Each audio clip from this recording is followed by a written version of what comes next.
ஆண்டவராகிய இயேசு கிறிஸ்துவின் நாமத்தினாலே உங்களை வாழ்த்துகிறேன்.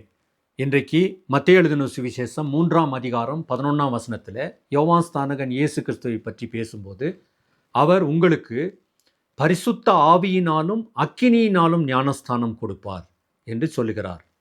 ஆம், இயேசு கிறிஸ்து சபை பிறந்த பொழுது பரிசுத்த ஆவியாகிய தேவனை அவர் அனுப்புகிறார். அவர் வந்து அக்கினி அபிஷேகத்தினாலும் தேவனுடைய வல்லமையினாலும் சபையை நிரப்புகிறதை பார்க்கிறோம்.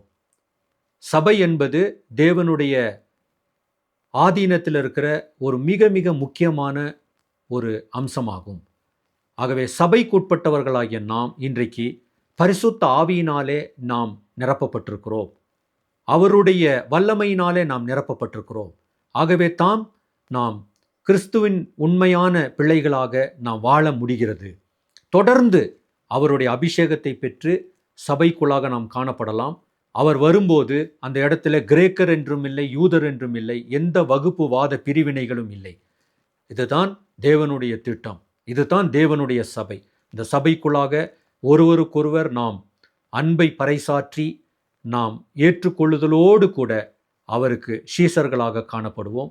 அநேகரை கர்த்தருக்குள்ளாக சீஷர்களாக மாற்றுவோம். தேவன் நம்மை பலப்படுத்துவார். ஆமேன்.